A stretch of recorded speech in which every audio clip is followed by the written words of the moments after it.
Good afternoon ಅವರಿಗೆ ಆತ್ಮೀಯ ವಿದ್ಯಾರ್ಥಿಗಳು, ಕಳೆದ ಒಂದು ತರಗತಿಯಲ್ಲಿ ಜಾಗತಿಕ ಇತಿಹಾಸ ಅಂತಕ್ಕಂಥ ಒಂದು ವಿಷಯಕ್ಕೆ ಸಂಬಂಧಿಸಿದಂತೆ ಆ ಜಾಗತಿಕ ಇತಿಹಾಸ ಒಳಗೊಂಡಿರ್ತಕ್ಕಂಥ ಒಟ್ಟು ಪರಿವಿಡಿಯನ್ನು ಸಂಕ್ಷಿಪ್ತವಾಗಿ ನಾವೇನು ಮಾಡಿದಪ್ಪ ಅಂದ್ರೆ ವಿವರ ಸಹಿತವಾಗಿ ಚರ್ಚೆಯನ್ನು ಕೈಗೊಂಡಿದ್ವಿ. ಅಲ್ಲಿ ನಾವು ಚರ್ಚೆ ಮಾಡ್ತಕ್ಕಂಥ ಅಂಶಗಳು ಯಾವಾಗಿದೆಯಪ್ಪ ಅಂದ್ರೆ ಒಟ್ಟು 13 ಅಧ್ಯಾಯಗಳು ಒಳಗೊಂಡಿರ್ತಕ್ಕಂಥ ಪ್ರಮುಖ ವಿಷಯಗಳ ಬಗ್ಗೆ ಈ ಹಿಂದಿನ ಅವಧಿಯಲ್ಲಿ ನಾವೇನು ಮಾಡಿದಪ್ಪ ಅಂದ್ರೆ ಚರ್ಚೆಯನ್ನು ಕೈಗೊಂಡಿದ್ವಿ. ಸದ್ಯ ನಾವು ಇವತ್ತಿನ ಈ ತರಗತಿಯಲ್ಲಿ ಪ್ರಥಮ ಅಧ್ಯಾಯವನ್ನು ಆರಂಭಿಸುವಂತ ಮುಂಚೆ ಕಳೆದ ಒಂದು ತರಗತಿಯಲ್ಲಿ ನಾವು ಮಾಡಿರ್ತಕ್ಕಂಥ ಒಂದು ಪಾಠವನ್ನು ಕೇಳಿರ್ತಕ್ಕಂಥ ಹಲವಾರು ವಿದ್ಯಾರ್ಥಿಗಳು ಹಲವಾರು ರೀತಿ ಇರ್ತಕ್ಕಂಥ ಒಂದು ಗೊಂದಲವನ್ನು ಉಂಟು ಮಾಡ್ಕೊಂಡಾಗ ಕಾರಣ ಏನಪ್ಪ ಅಂದ್ರೆ ನೀವು 9th ಆಗಿರ್ಬೋದು 10th ಆಗಿರ್ಬೋದು ಈ ಒಂದು ಅವಧಿಯಲ್ಲಿ ಇತಿಹಾಸವನ್ನು ಓದುವಾಗ ಅಲ್ಲಿ ಜಾಗತಿಕ ಇತಿಹಾಸ ಮತ್ತು ಭಾರತದ ಇತಿಹಾಸ ಎರಡೂ ವಿಷಯಗಳನ್ನ ಒಟ್ಟಿಗೆ ಓದಿದ್ದೇವೆ. ಹೀಗಾಗಿ ಆ ಒಂದು ಗೊಂದಲವನ್ನು ಇಲ್ಲಿಯೂ ಸಹ ಮಾಡಿಕೊಳ್ಳೋದು. ಕಾರಣ ಎಷ್ಟೋ ಜನ ವಿದ್ಯಾರ್ಥಿಗಳು ನನ್ನ ಪರ್ಸನಲ್ ನಂಬರ್ಗೆ ಏನು ಮಾಡ್ತಾರಪ್ಪ ಅಂದ್ರೆ ಮೆಸೇಜ್ ಮಾಡ್ತಾರೆ, ಸರ್ ಇಲ್ಲಿ ಗುಪ್ತರು ಬರಾಗಿಲ್ಲ, ಶಾತವಾಹನರು ಬರಾಗಿಲ್ಲ, ಇಲ್ಲಿ ಸ್ವಾತಂತ್ರ್ಯ ಚಳುವಳಿ ಬರಾಗಿಲ್ಲ. ನಾವು ಈ ಕ್ಲಾಸ್ ಸ್ಟಾರ್ಟ್ ಮಾಡೋದಕ್ಕಿಂತ ಮುಂಚೆ ಏನಂತ ಅಂದ್ರೆ ಇತಿಹಾಸ ಅಂದಾಗ ಬಂದ, ಆದರೆ PUC ಅವಧಿಗೆ ಬಂದಾಗ ಪ್ರಥಮ ವರ್ಷ ಮತ್ತು ದ್ವಿತೀಯ ವರ್ಷ ಅಂತ ಬಂದಾಗ ಪ್ರಥಮ ವರ್ಷದಲ್ಲಿ ನೀವು ಓದ್ತಕ್ಕಂಥ ಇತಿಹಾಸವೇ ಬೇರೆ, ದ್ವಿತೀಯ ವರ್ಷದಲ್ಲಿ ನೀವು ಓದ್ತಕ್ಕಂಥ ಇತಿಹಾಸವೇ ಬೇರೆ. ಪ್ರಥಮ ವರ್ಷದಲ್ಲಿ ನೀವು ಓದ್ತಕ್ಕಂಥ ಇತಿಹಾಸ ಜಾಗತಿಕ ಇತಿಹಾಸ, ಇದು ಕೇವಲ ಜಗತ್ತಿನ ಘಟನೆಗಳಿಗೆ ಸಂಬಂಧಿಸಿರ್ತಕ್ಕಂಥ ಒಂದು ವಿಷಯ. ಈ ಅವಧಿಯಲ್ಲಿ ನಾವು ಯಾವುದೇ ಭಾರತದ ಘಟನೆಗಳನ್ನು ಕುರಿತು ಚರ್ಚೆ ಮಾಡುವುದಿಲ್ಲ.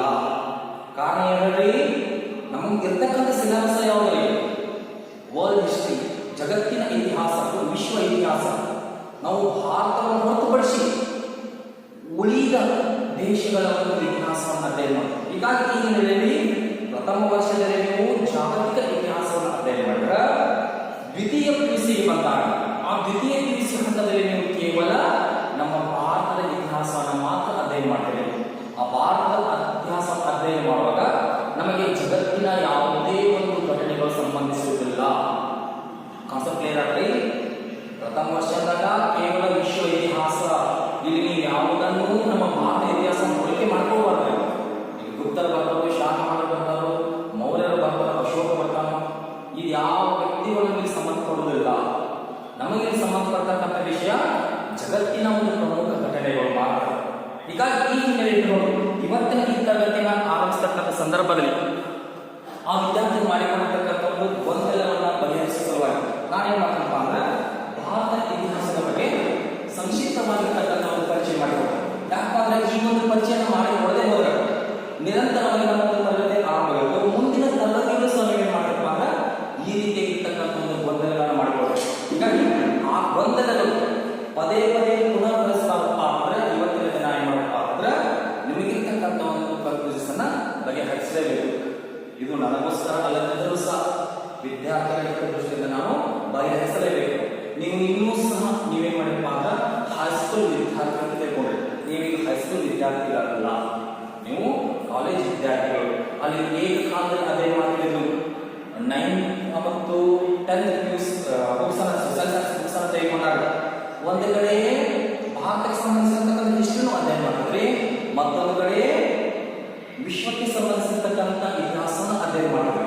ಹೀಗಾಗಿ ಆ ರೀತಿ ಒಟ್ಟಿಗೆ ಅಧ್ಯಯನ ಮಾಡತಕ್ಕಂಥ ವಿಷಯಗಳು ಈ PUCಯಲ್ಲಿ ಸಂಬಂಧಿಸುವುದಿಲ್ಲ. ಅದಕ್ಕೆ ಇವತ್ತಿನ ದಿನ ನಾವೇನು ಮಾಡೋಣ ಅಂದ್ರೆ ಅಡ್ವಾನ್ಸ್ ಆಗಿ ನಮ್ಮ ಭಾರತದ ಇತಿಹಾಸ ಒಳಗೊಂಡಿರ್ತಕ್ಕಂಥ ಒಂದು ಪ್ರಮುಖ ವಿಷಯಗಳ ಚರ್ಚೆ ಮಾಡೋಣ. ಹೀಗಾಗಿ ಆ ಪ್ರಮುಖ ವಿಷಯ ನಾನು ಚರ್ಚೆ ಮಾಡಿದಾಗ ನಿಮಗೆ ಮುಂದೆ ಯಾವತ್ತೂ ಗೊಂದಲಗಳು ಬರುವುದಿಲ್ಲ. ಯಾಕಂದ್ರೆ ಈ ಒಂದು ವರ್ಷದ ಅವಧಿಯಲ್ಲಿ ನೀವು ಇತಿಹಾಸ ಅಂದಾಗ ನಮ್ಮ ಭಾರತದ ಇತಿಹಾಸಕ್ಕೆ ಸಂಬಂಧಿಸಿದ ಕಡೆಗಳನ್ನು ಚರ್ಚೆ ಮಾಡುವುದಿಲ್ಲ, ಕೇವಲ ವಿಶ್ವದ ಇತಿಹಾಸಕ್ಕೆ ಸಂಬಂಧಿಸಿರ್ತಕ್ಕಂಥ ವಿಷಯಗಳನ್ನು ಮಾತ್ರ ಚರ್ಚೆ ಮಾಡ್ತೇವೆ. ಈ ಹಿನ್ನೆಲೆ ಇಟ್ಟುಕೊಂಡು ಸದ್ಯ ನಾವು ಮಾಡೋಣ ಅಂದ್ರೆ ನಮ್ಮ ಒಂದು ಇಂಡಿಯನ್ ಹಿಸ್ಟರಿ ಬಗ್ಗೆ ಚರ್ಚೆ ತೆಗೆದುಕೊಳ್ಳೋಣ. ಹೀಗಾಗಿ ನಮ್ಮ ಭಾರತದ ಇತಿಹಾಸವನ್ನು ತೆಗೆದುಕೊಂಡಾಗ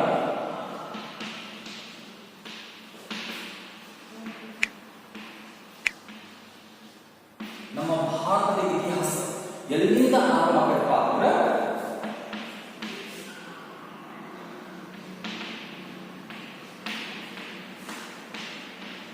ಕ್ರಿಸ್ತಪೂರ್ವ 3000ರಿಂದ ಆರಂಭ ಆಗಬೇಕು. ಕ್ರಿಸ್ತಪೂರ್ವ 3000 ಹಿಡಿದುಕೊಂಡು ಇವತ್ತಿನವರೆಗೆ ಕೇವಲ ನಾವು 1947 ಮಾತ್ರ ತಗೊಂಡು, ಯಾಕಂದ್ರೆ ನಮ್ಮ ಭಾರತಕ್ಕೆ ಸ್ವಾತಂತ್ರ್ಯ ಸಿಗುವವರೆಗೂ ಇಲ್ಲಿವರೆಗೆ 2020 ತಗೋಬಹುದು. ಆದ್ರೆ 2020 ನಾವು ಒಂದು ಸಿಲೆಬಸ್ ನಮ್ಮ ಅದೇನು ಬರುದಿಲ್ಲ, ನಮಗೆ 1940 ಸಾಕು.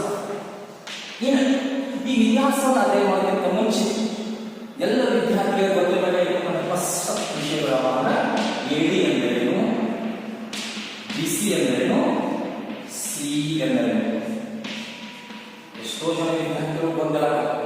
ಉದಾಹರಣೆಗೆ ಎಡಿ ಅಂತ ತೆಗೆದುಕೊಂಡಾಗ ಎಷ್ಟೋ ಜನ ವಿದ್ಯಾರ್ಥಿಗಳು ಹೇಳ್ರಿ ಆಫ್ಟರ್ ಡೆತ್ ಅಂತ ಹೇಳ್ತಾರೆ. ಅದು ಆಫ್ಟರ್ ಡೆತ್ ಅಲ್ಲ. ಯಾಕಂದ್ರೆ ಆಫ್ಟರ್ ಡೆತ್ ಯಾಕಂದ್ರೆ ಯೇಸು ಕ್ರಿಸ್ತನ ಮರಣದ ನಂತರ ಆರಂಭವಾಗಿ ಅದು ಎಡಿ ಅಂದ್ರೆ ಕ್ರಿಸ್ತ ಶಕ.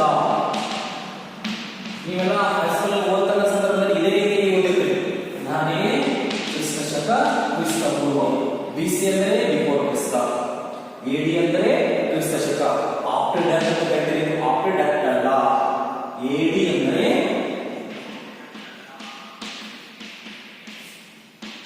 ಅನ್ನೋ ಡೊಮಿನೋ ಎಂದರ್ಥ. ಎಡಿ ಅಂದ್ರೆ ಅನ್ನೋ ಡೊಮಿನೋ, ಆಫ್ಟರ್ ಡೆತ್ ಅನ್ನಬಾರದು. ಅನ್ನೋ ಡೊಮಿನೋ ಹೇಳಿದ ಇದೊಂದು ಶಾಸನದ ಹೆಸರು. ಕಾರಣ ಈ ಎಡಿ ಮತ್ತು ಬಿಸಿ ಕ್ರಿಸ್ತ ಶಕ ಮತ್ತು ಕ್ರಿಸ್ತ ಪೂರ್ವಗಳನ್ನ ಬರೆಯಲಿರತಕ್ಕಂಥ ವ್ಯಕ್ತಿ ಅಂತ ಅಂದ್ರೆ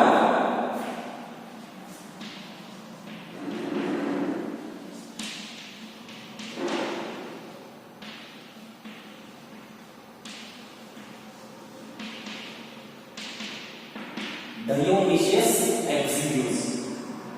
ಆ ಡಯೋನಿಸಿಯಸ್ ಎಕ್ಸಿಗ್ಯೂಸ್ ಅಂತಕ್ಕಂಥ ವ್ಯಕ್ತಿ ಮಾಡ್ತಾನಪ್ಪ ಅಂದ್ರೆ ಎಡಿ ಮತ್ತು ಬಿಸಿ ಅಂದಾಗ ಎಡಿ ಅಂದರೆ ಕ್ರಿಸ್ತ ಶಕ, ಬಿಸಿ ಅಂದರೆ ಕ್ರಿಸ್ತ ಪೂರ್ವ. ಎಡಿ ಅಂದರೆ ಆಫ್ಟರ್ ಡೆತ್ ಅನ್ನಬಾರದು. ಎಡಿ ಅಂದರೆ ಅನ್ನೋ ಡೊಮಿನೋ. ಅನ್ನೋ ಡೊಮಿನೋ ಹೇಳಿದ ಒಂದು ಶಾಸನದ ಹೆಸರು. ಹೀಗಾಗಿ ಈ ಎಡಿ ಮತ್ತು ಬಿಸಿಗಳನ್ನು ಬಳಕೆಗೆ ತಂದಿರತಕ್ಕಂಥ ವ್ಯಕ್ತಿ, ಇಂಟ್ರೊಡ್ಯೂಸ್ ಮಾಡಿಕೊಟ್ಟಿರ್ತಕ್ಕಂಥ ವ್ಯಕ್ತಿ ಯಾರಪ್ಪ ಅಂದ್ರೆ ಡಯೋನಿಸಿಯಸ್ ಎಕ್ಸಿಗ್ಯೂಸ್ ಅಂತಕ್ಕಂಥ ವ್ಯಕ್ತಿ. ಈ ಡಯೋನಿಸಿಯಸ್ ಎಕ್ಸಿಗ್ಯೂಸ್ ಏನಪ್ಪ ಅಂದ್ರೆ ಕ್ರಿಸ್ತ ಶಕ 526ರಲ್ಲಿ, ಕ್ರಿಸ್ತ ಶಕ 526ರಲ್ಲಿ ಯೇಸು ಕ್ರಿಸ್ತ ಹುಟ್ಟಿದ ಜ್ಞಾಪಕಾರ್ಥಕವಾಗಿ ಆತ ಏನು ಮಾಡ್ತಾನಪ್ಪ ಅಂದ್ರೆ ಕೆರಂತಿಯ ಅಂತಕ್ಕಂಥ ಸ್ಥಳದಲ್ಲಿ ಯೇಸು ಕ್ರಿಸ್ತ ಹುಟ್ಟಿರ್ತಕ್ಕಂಥ ಒಂದು ಜ್ಞಾಪಕಾರ್ಥಕವಾಗಿ ಮಾಡ್ತಾನಪ್ಪ ಅನ್ನೋ ಡೊಮಿನೋ ಅಂತಕ್ಕಂಥ ಒಂದು ಶಾಸನವನ್ನು ಮಾಡಿಸ್ತಾರೆ. ಯಾರು ಹೇಳಿ? ಡಯೋನಿಸಿಯಸ್ ಎಕ್ಸಿಗ್ಯೂಸ್. ಈತ ಕ್ರಿಸ್ತ ಶಕ 526ರಲ್ಲಿ ಯೇಸು ಕ್ರಿಸ್ತರು ಹುಟ್ಟಿದ ಜ್ಞಾಪಕಾರ್ಥಕವಾಗಿ ಆತ ಆಸ್ಟ್ರಿಯಾದ ಕೆರಂತಿಯ ಅಂತಕ್ಕಂಥ ಸ್ಥಳದಲ್ಲಿ, ಆಸ್ಟ್ರಿಯಾ ದೇಶದಲ್ಲಿ ಬರ್ತಕ್ಕಂಥ ಕೆರಂತಿಯ ಅಂತಕ್ಕಂಥ ಸ್ಥಳದಲ್ಲಿ ಏನ್ ಮಾಡ್ತಾನ ಅನ್ನೋ ಡೊಮಿನೋ ಅಂತಕ್ಕಂಥ ಒಂದು ಶಾಸನವನ್ನು ಮಾಡಿಸ್ತಾರೆ. ಆ ಶಾಸನದ ಪ್ರಕಾರ ಆತ ಏನು ಮಾಡಿದ ಅವಧಿಯನ್ನು ಕೊಡ್ತಾನೆ. ಏನಂತ ಕೊಡ್ತಾನಪ್ಪ ಅಂದ್ರೆ ಯೇಸು ಕ್ರಿಸ್ತರು ಹುಟ್ಟುವಕ್ಕಿಂತ ಮುಂಚೆ ಇದ್ದ ಅವಧಿಯನ್ನ ಕ್ರಿಸ್ತ ಪೂರ್ವ ಅಂತ ಹೇಳ್ತಾನು. ಯೇಸು ಕ್ರಿಸ್ತರು ಹುಟ್ಟಿದ ನಂತರ ಅವಧಿಯನ್ನು ಏನಂತ ಹೇಳ್ತಾನಪ್ಪ ಅಂದ್ರೆ ಕ್ರಿಸ್ತ ಶಕ ಅಂತ ಹೇಳ್ತಾನೆ. ಕಾನ್ಸೆಪ್ಟ್ ಯಾರಾದ್ರಿ? ಕ್ರಿಸ್ತ ಶಕ ಎಂದರೆ ಯೇಸು ಕ್ರಿಸ್ತ ಹುಟ್ಟಿದ ನಂತರ ಅಥವಾ ಯೇಸು ಕ್ರಿಸ್ತರ ಸಾವಿನ ನಂತರ ಆರಂಭವಾಗಿರ್ತಕ್ಕಂಥ ಅವಧಿ. ಕ್ರಿಸ್ತ ಪೂರ್ವ ಅಂದರೆ ಯೇಸು ಕ್ರಿಸ್ತ ಹುಟ್ಟುವಕ್ಕಿಂತ ಮುಂಚೆ ಆರಂಭವಾಗಿರ್ತಕ್ಕಂಥ ಅವಧಿಯನ್ನ ಕ್ರಿಸ್ತ ಪೂರ್ವ. ಎಡಿ ಅಂದರೆ ಆಫ್ಟರ್ ಡೆತ್ ಅನ್ನಬಾರದು. ಎಡಿ ಅಂದರೆ ಅನ್ನೋ ಡೊಮಿನೋ. ಬಿಸಿ ಅಂದರೆ ಬಿಫೋರ್ ಕ್ರಿಸ್ತ, ಕ್ರಿಸ್ತ ಪೂರ್ವ. ಹೀಗೆ ಈ ಕ್ರಿಸ್ತ ಶಕ ಮತ್ತು ಕ್ರಿಸ್ತ ಪೂರ್ವಗಳು ನಮಗೇನಪ್ಪ ಇತಿಹಾಸವನ್ನು ಅಧ್ಯಯನ ಮಾಡಲಿಕ್ಕೆ ಅತ್ಯಂತ ತುಂಬಾ ಉಪಯುಕ್ತ. ಯಾಕೆ ಮಾತನ್ನು ಹೇಳ್ತೀನಪ್ಪ ಅಂದ್ರೆ ಕ್ರಿಸ್ತ ಶಕ ಮತ್ತು ಕ್ರಿಸ್ತ ಪೂರ್ವ ಏನು ವ್ಯತ್ಯಾಸಪ್ಪ ಅಂದ್ರೆ ಇದು ಕ್ರಿಸ್ತ ಶಕ ಅಂತ ತೆಗೆದುಕೊಂಡಾಗ ಇದು ಏರಿಕೆ ಕ್ರಮದಲ್ಲಿ ಕಂಡುಬರುತ್ತೆ. ಯಾವ ಕ್ರಮದಲ್ಲಿ? ಏರಿಕೆ ಕ್ರಮದಲ್ಲಿ. ಕ್ರಿಸ್ತ ಪೂರ್ವದ ತೆಗೆದುಕೊಂಡಾಗ ಇದು ಇಳಿಕೆ ಕ್ರಮ. ಡಿಫರೆನ್ಸ್ ಗೊತ್ತ್ರಿ? ಕ್ರಿಸ್ತ ಶಕನಾಗ ಏರಿಕೆ ಕ್ರಮ. ಏರಿಕೆ ಕ್ರಮ ಯಾವ ರೀತಿ ಹೇಳಿ? ಉದಾಹರಣೆಗೆ ಇಲ್ಲಿ ನಾನು ಹೇಳ್ತೇನೆ 3,000. ಈ 3,000 ನಾನು ಏರಿಕೆ ಕ್ರಮದಲ್ಲಿ ಹೇಳಬೇಕಾದ್ರೆ ಯಾವ ರೀತಿ ಅಂತ ಹೇಳಿ 3,001, 3,002, 3,003, 3,004 ಇದು ಕ್ರಿಸ್ತ ಶಕದ ಏರಿಕೆ ಕ್ರಮದಲ್ಲಿ. ಇದನ್ನು ಇಳಿಕೆ ಕ್ರಮ. ಇಳಿಕೆ ಕ್ರಮ ಅಂದ್ರೆ ಕ್ರಿಸ್ತ ಪೂರ್ವಕ್ಕೆ ಬಂದಾಗ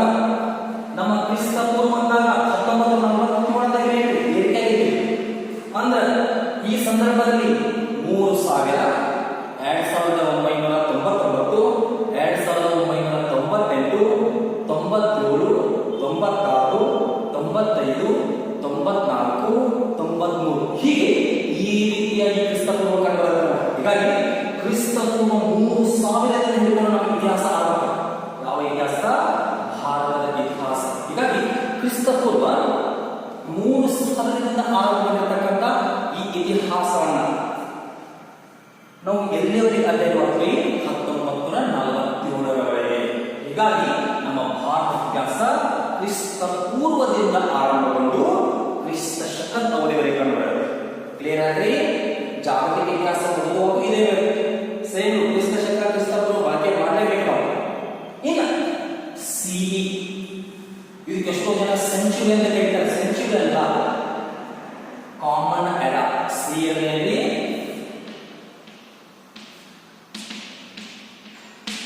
ಸಿ ಅಂದ್ರೆ ಕಾಮನ್ ಎರಾ, ಸಾಮಾನ್ಯ ಶಿಕೆ.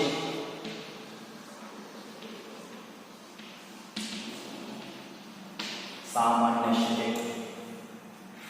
ಕ್ಲಿಯರ್ ಆಗ್ತದೆ. ನೀವು ಇತಿಹಾಸ ಓದುವಾಗ ಈ ಕಾನ್ಸೆಪ್ಟ್ ಬೇಕೇ ಬೇಕು ನಮಗೆ. ಉದಾಹರಣೆಗೆ 1940 ಅಥವಾ ಇನ್ನೂ ಸಿಂಪಲ್ ಆಗಬೇಕಾದ್ರೆ 2020 ವರ್ಷ. ಈ 2020 ನಾವೇನಂತ ಹೇಳ್ತೀವಿ? 2020 ಸೆಕೆಂಡ್ ಹೇಳಬೇಕು. ಕ್ರಿಸ್ತ ಪೂರ್ವ 2020 ಅಂತ ಹೇಳಿದ್ರೆ ಎಷ್ಟು ವರ್ಷದಿಂದ ಹೋಗ್ತೀವಿ ನಾವು? 2 ಅಥವಾ 3000 ವರ್ಷದಿಂದ ಹೋಗ್ತೀವಿ ನಾವು. ಅದಕ್ಕೆ ನಾವು ಕ್ರಿಸ್ತ ಶಕ ಅನ್ನೋಕ್ಕಿಂತಲೂ ಸಾಮಾನ್ಯ ಶಿಕೆಯನ್ನು ಇವತ್ತು ಯೂಸ್ ಮಾಡ್ತೇವೆ. ನಮ್ಮ ಭಾರತ ಸರ್ಕಾರ ಯೂಸ್ ಮಾಡಿಕೊಂಡಂತಹ ಶಕಾವಧಿ ಅವಧಿ ಕ್ರಿಸ್ತ ಶಕ 78ರ ಶಕ. ಈ ಒಂದು ಶಕ ಯುಗವನ್ನ ಅನುಸರಿಸಿಕೊಂಡು ನಮ್ಮ ಭಾರತ ಸರ್ಕಾರ ಮಾಡಬೇಕಾದ್ರೆ ಇಂದಿಗೂ ಸಹ ಒಂದು ಕ್ಯಾಲೆಂಡರ್ ಅವಧಿಯನ್ನು ಮುಂದುವರಿಸಿದೆ. ಹೀಗಾಗಿ ನಾವು ಯಾವುದೇ ಒಂದು ಇತಿಹಾಸದ ಘಟನೆಗಳನ್ನ ಸ್ಪಷ್ಟವಾಗಿ ತಿಳಿದುಕೊಳ್ಳಬೇಕಾದ್ರೆ ನಾವು ಯಾವುದರ ಕಲಿಬೇಕ್ರಿ? ಕ್ರಿಸ್ತ ಶಕ, ಕ್ರಿಸ್ತ ಪೂರ್ವ, ಸಾಮಾನ್ಯ ಶಕೆ. ಇನ್ನು ಮುಂದೆ ನೀವು ಯಾರು ಈ ರೀತಿಯಾಗಿ ಅನ್ನಲ್ಲ ಅಂತ ಅನ್ಕೊಂಡ್ರಿ. ಏನೆಲ್ಲ ಕಾಂಪಿಟೆಂಟ್ ಅಲ್ಲ, ಏನಂದ್ರ ಅನ್ನೋ ಡೊಮಿನೋ. ಅನ್ನೋ ಡೊಮಿನೋ ಏನ್ ಸೃಷ್ಟಿ ಮಾಡಿದ್ರಿ? ಕ್ರಿಸ್ತ ಶಕವನ್ನ. ಅಂದ್ರೆ ಕ್ರಿಸ್ತ ಶಕ ಅಂತ ನಾವೇನ್ ತಿಳ್ಕೊಬೇಕ್ರಿ? ಯೇಸು ಕ್ರಿಸ್ತರ ಹುಟ್ಟಿನಿಂದ ಅಂತ ತಿಳ್ಕೊಳ್ಳಿ, ಅಥವಾ ಯೇಸು ಕ್ರಿಸ್ತರ ಮರಣ ನಂತರ ಅಂತ ತಿಳ್ಕೊಳ್ಳಿ. ಇನ್ನು ಯೇಸು ಕ್ರಿಸ್ತರ ಬಗ್ಗೆ ಎಷ್ಟೋ ಜನ ಬಂದರೆ ಯೇಸು ಕ್ರಿಸ್ತರು ಕ್ರಿಸ್ತ ಪೂರ್ವದಿಂದಲೂ ಕ್ರಿಸ್ತ ಶಕದಲ್ಲಿ ಮರಣ ಮಾಡ್ತಾರೆ. ಹೀಗಾಗಿ ಈಗಿನ ಇಟ್ಕೊಂಡು ಕ್ರಿಸ್ತ ಶಕ, ಕ್ರಿಸ್ತ ಪೂರ್ವ. ಕ್ರಿಸ್ತ ಶಕ ಆದಾಗ ಏರಿಕೆ ಕ್ರಮದಲ್ಲಿ, ಕ್ರಿಸ್ತ ಪೂರ್ವ ಅಂತ ತಗೊಂಡಾಗ ಇಳಿಕೆ ಕ್ರಮದಲ್ಲಿ. ಇಲ್ಲಿ ಇಳಿಕೆ ಕ್ರಮದಲ್ಲಿ ಬರಬೇಕು ನಾವು. 3000, 2990, 999, 98, 90 ಈ ರೀತಿಯಾಗಿ ಬಂದಾಗ ನಮಗೆ ಹೇಳ್ತೀವಿ 1ನೇ ಶತಮಾನ. 1ನೇ ಶತಮಾನ ಬಂದ ನಂತರ ನಮ್ಗೆ ಏನಾಗ್ತದೆ? ಏರಿಕೆ ಕ್ರಮ ಆರಂಭ ಆಗುತ್ತೆ. 1ನೇ ಶತಮಾನ, 2ನೇ ಶತಮಾನ, 3ನೇ ಶತಮಾನ, 4ನೇ ಶತಮಾನ. ಈ ಎಷ್ಟನೇ ಶತಮಾನದಲ್ಲಿ ನಾವು? 21ನೇ ಶತಮಾನದಲ್ಲಿ ನಾವು. 2020 ಅಂದ್ರೆ 21ನೇ ಸೆಂಚುರಿ. ಹೀಗಾಗಿ ಈ ಮೇಲೆ ಇಟ್ಕೊಂಡು ಇತಿಹಾಸ ಏನಾದ್ರು ಅಧ್ಯಯನ ಮಾಡಿದ್ರೆ ಕ್ರಿಸ್ತ ಶಕ, ಕ್ರಿಸ್ತ ಪೂರ್ವ, ಸಾಮಾನ್ಯ ಶಕೆಗಳ ಒಂದು ಅರಿತಿರಲೇಬೇಕು. ಇನ್ನು ಇದರ ಜೊತೆಗೆ ಕ್ರಿಸ್ತ ಶಕ ಮತ್ತು ಕ್ರಿಸ್ತ ಪೂರ್ವ ಬಳಕೆ ಮಾಡಿರ್ತಕ್ಕಂಥ ವ್ಯಕ್ತಿ ಯಾರು? ಡಯೋನಿಸಿಯಸ್ ಎಕ್ಸಿಗ್ಯೂಸ್. ಕಾನ್ಸೆಪ್ಟ್ ಏನಂದ್ರೆ ಇನ್ನಂತರ ಇನ್ನು ಈ ಒಂದು ಕ್ರಿಸ್ತ ಶಕಗಳಿಗೆ ಸಂಬಂಧಿಸಿದ ಕೆಲವೊಂದು ಘಟನೆಗಳು ಕಂಡುಬರ್ತವೆ. ಆ ಘಟನೆಗಳು ಸಹ ನಿಮ್ಮ ಒಂದು ಹಲವಾರು ಎಕ್ಸಾಮ್ಗಳಲ್ಲಿ ಪದೇ ಪದೇ ಕೇಳತಕ್ಕಂಥ ಒಂದು ಘಟನೆಗಳು. ಉದಾಹರಣೆಗೆ ಕೆಲವೊಂದು ಶಕ ಯುಗ ಅಂತ ಕಂಡುಬರ್ತವೆ. ಇದನ್ನೆಲ್ಲ ಬರ್ಬೋದು ನಾವು.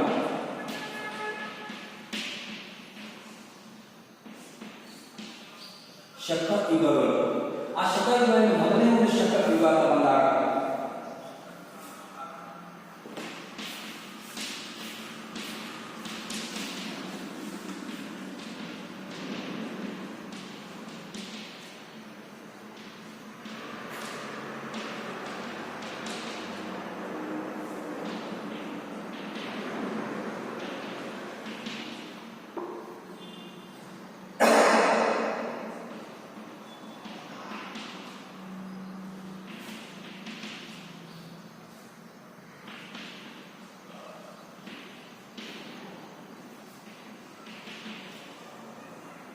ಇತಿಹಾಸವನ್ನು ಅಧ್ಯಯನ ಮಾಡುವ ಕೆಲವೊಂದು ಶಕ ಯುಗಗಳು ಕಂಡುಬರ್ತವೆ. ಉದಾಹರಣೆಗೆ ಕ್ರಿಸ್ತ ಶಕ 58 ಅಂತ ತೆಗೆದುಕೊಂಡಾಗ ಇದನ್ನು ವಿಕ್ರಮಶಕೆ ಅಂತ ಕರೀತಾರೆ. ಏನಂತ ಕರೀತಾರೆ?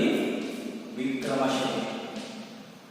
ಉದಾಹರಣೆಗೆ ಉಜ್ಜಯಿನಿ ಪ್ರಾಂತ್ಯವನ್ನು ಮಧ್ಯಪ್ರದೇಶದಲ್ಲಿ ಬರ್ತಕ್ಕಂಥ ಉಜ್ಜಯಿನಿ ಪ್ರಾಂತ್ಯವನ್ನು ಮಾಡತಕ್ಕಂಥ ವಿಕ್ರಮಾದಿತ್ಯ ಏನ್ ಮಾಡ್ತಾನಪ್ಪ ಅಂದ್ರೆ ತಾನು ಸಿಂಹಾಸನಕ್ಕೆ ಬಂದ ಜ್ಞಾಪಕಾರ್ಥಕವಾಗಿ ಈ ಒಂದು 58ರ ಏರಿಯಾ ವಿಕ್ರಮಶಕೆ ಅಂತ ಆರಂಭಿಸ್ತಾರೆ.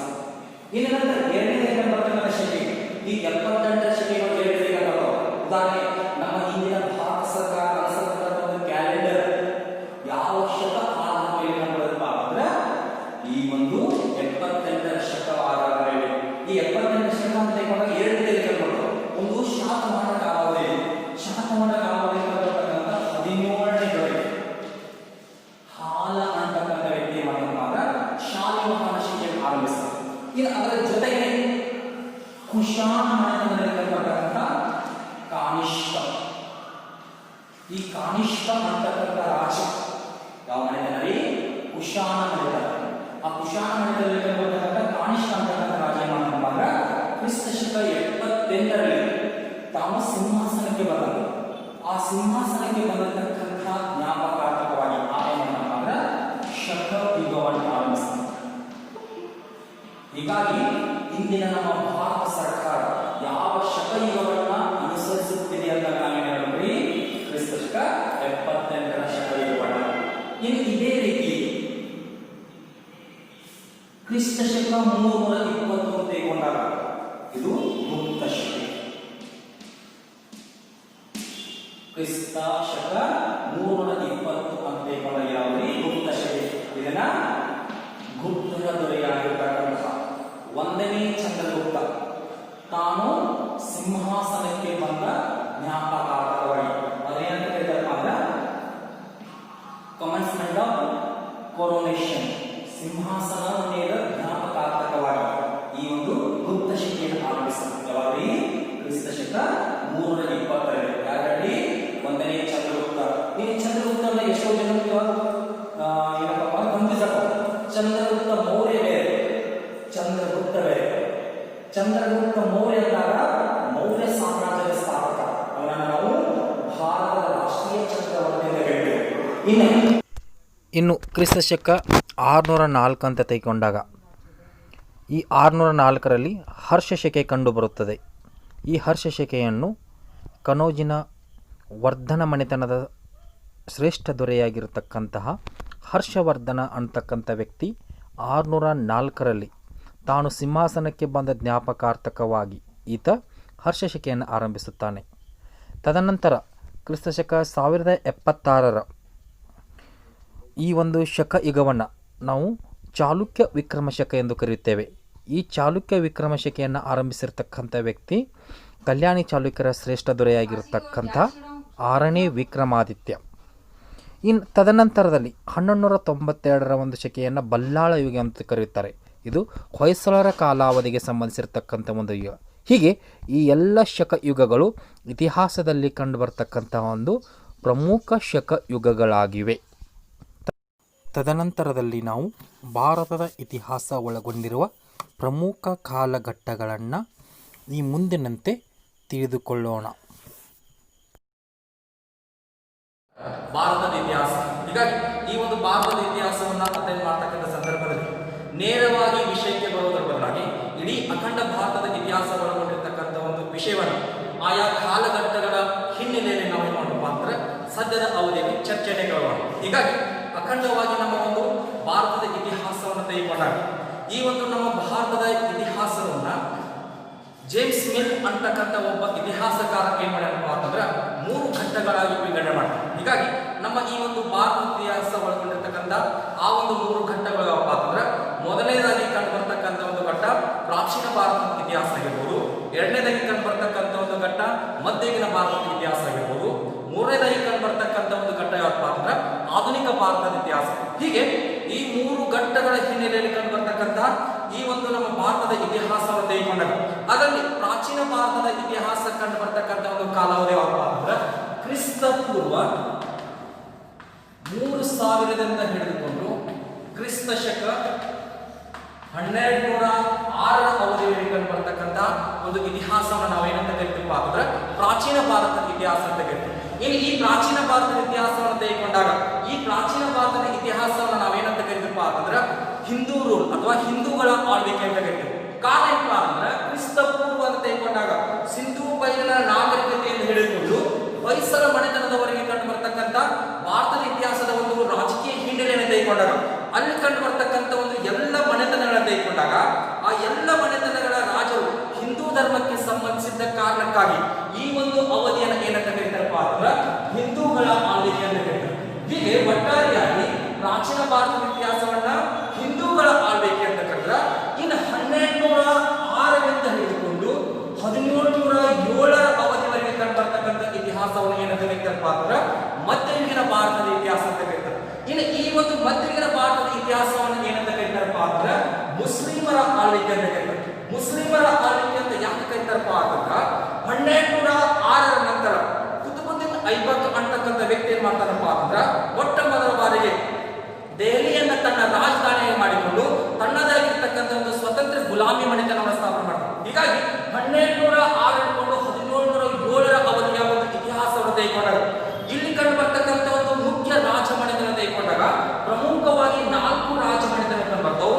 ಆ 4 ರಾಜ ಮನೆತನ ಪೈಕಿ 3 ರಾಜ ಮನೆತನಗಳು ಮಹಮ್ಮದೀಯ ಮನೆತನಕ್ಕೆ ಅಥವಾ ಮುಸ್ಲಿಂ ಧರ್ಮಕ್ಕೆ ಸಂಬಂಧಪಟ್ಟಿದ್ರ, ಒಂದು ಮನೆತನ ಮಾತ್ರ ಹಿಂದೂ ಧರ್ಮಕ್ಕೆ ಸಂಬಂಧಪಡೋದು. ಹೀಗಾಗಿ ಈ ಹಿನ್ನೆಲೆ ಇಟ್ಟುಕೊಂಡು ಕ್ರಿಸ್ತ ಶಕ 1206 ಹಿಡಿದುಕೊಂಡು 1707ರ ಅವಧಿಯನ್ನು ನಾವೇನಂತ ಕರಿತೀವಿ ಅಂದ್ರೆ ಮಧ್ಯಯುಗೀನ ಭಾರತ ಇತಿಹಾಸ ಹಾಗೂ ಮುಸ್ಲಿಮರ ಆಳ್ವಿಕೆ ಅಂತ ಕರಿತೀವಿ. ಇಲ್ಲಿ ಈ ಮುಸ್ಲಿಮರ ಆಳ್ವಿಕೆ ಅಂತ ಕರೆಸಿಕೊಂಡ ಸಂದರ್ಭದಲ್ಲಿ ಕಂಡು ಬರ್ತಕ್ಕಂಥ ಮುಖ್ಯ 3 ಮುಸ್ಲಿಂ ಮನೆತನಗಳು ಯಾವಪ್ಪ ಅಂದ್ರೆ ಒಂದು 1206 ಹಿಡಿದುಕೊಂಡು 1526ರವರೆಗೆ ಕಂಡು ಬರ್ತಕ್ಕಂಥ ದೆಹಲಿಯ ಸುಲ್ತಾನ್ ಮನೆತನ ಆಗಿರ್ಬೋದು, 1526 ಹಿಡಿದುಕೊಂಡು 1707 ಅಥವಾ 1857 ಇಲ್ಲಿಯವರೆಗೆ ಕಂಡು ಬರ್ತಕ್ಕಂತಹ ಮಹಾ ಮೊಘಲರು ಅಂತಕ್ಕಂಥ ಒಂದು ಮನೆತನ ಆಗಿರ್ಬೋದು. ಇನ್ನು ಇದಾದ ಬಳಿಕ ಕಂಡು ಬರ್ತಕ್ಕಂಥ 1347ರಲ್ಲಿ ಅಲ್ಲಾವುದ್ದೀನ್ ಹಸನ್ ಗಂಗು ಬಹಮನಿ ಶಾ ಅಂತಕ್ಕಂಥ ವ್ಯಕ್ತಿಯ ಸ್ಥಾಪನೆ ಮಾಡಿರ್ತಕ್ಕಂಥ ಬಹಮನಿ ಸಾಮ್ರಾಜ್ಯ ಆಗಿರ್ಬೋದು. ಹೀಗೆ ಈ 3 ಮನೆತನ ತೆಗೆದುಕೊಂಡಾಗ ಈ 3 ಮನೆತನದಲ್ಲಿ ಕಂಡು ಬರ್ತಕ್ಕಂಥವ ಎಲ್ಲ ರಾಜರೇನಪ್ಪ ಅಂದ್ರೆ ಇಸ್ಲಾಂ ಧರ್ಮಕ್ಕೆ ಸಂಬಂಧಪಟ್ಟತಕ್ಕಂಥ ವ್ಯಕ್ತಿಗಳಿವೆ. ಹೀಗಾಗಿ ಈ ಹಿನ್ನೆಲೆ ಇಟ್ಟುಕೊಂಡು ಈ ಅವಧಿನ ನಾವೇನಂತ ಕರಿತೀವಪ್ಪ ಅಂದ್ರೆ ಮಧ್ಯಯುಗೀನ ಭಾರತದ ಇತಿಹಾಸ ಅಥವಾ ಮುಸ್ಲಿಮರ ಆಳ್ವಿಕೆ ಅಂತ ಕರಿತೀವಿ. ಇನ್ನು ಈ ಮುಸ್ಲಿಮರ ಆಳ್ವಿಕೆಯ ಸಂದರ್ಭದಲ್ಲಿಯೇ ಈ ಒಂದು ಇಸ್ಲಾಂ ಧರ್ಮದ ಆಕ್ರಮಣದಿಂದಾಗಿ ಹಿಂದೂ ಧರ್ಮವನ್ನ ರಕ್ಷಣೆ ಮಾಡುವ ಸಲುವಾಗಿ ಸ್ಥಾಪನೆಗೊಂಡಿರ್ತಕ್ಕಂಥ ಒಂದೇ ಒಂದು ಮನೆತನ ಯಾವಪ್ಪ ಅಂದ್ರೆ ಅದೇ ವಿಜಯನಗರ ಸಾಮ್ರಾಜ್ಯ. ಹೀಗಾಗಿ ಮಧ್ಯಯುಗೀನ ಅವಧಿಯಲ್ಲಿ ಆಳ್ವಿಕೆ ಮಾಡ್ತಕ್ಕಂಥ ಒಂದೇ ಒಂದು ವಿಜಯನಗರ ಸಾಮ್ರಾಜ್ಯ ಯಾವಪ್ಪ ಅಂದ್ರೆ ವಿಜಯನಗರ ಸಾಮ್ರಾಜ್ಯ. ಆ ವಿಜಯನಗರ ಸಾಮ್ರಾಜ್ಯದ ಆಳ್ವಿಕೆ ಅವಧಿ 1336 ಹಿಡಿದುಕೊಂಡು 1646. ಇದಿಷ್ಟೇಪ್ಪ ಅಂದ್ರೆ ಮಧ್ಯಯುಗೀನ ಇತಿಹಾಸ ಒಳಗೊಂಡಿರ್ತಕ್ಕಂಥ ಒಂದು ಪ್ರಮುಖ ವಿಷಯಗಳು. ಇದಾದ ಬಳಿಕ ನಾವು ಚರ್ಚೆ ಮಾಡ್ತಕ್ಕಂಥ ಭಾರತೀಯ ಇತಿಹಾಸದ ಒಂದು 3ನೇ ಘಟ್ಟ ಯಾವಪ್ಪ ಅಂದ್ರೆ 1707ರಿಂದ ಹಿಡಿದುಕೊಂಡು 1947ರವರೆಗೆ ಕಂಡುಬರ್ತಕ್ಕಂಥ ಒಂದು ಘಟ್ಟ.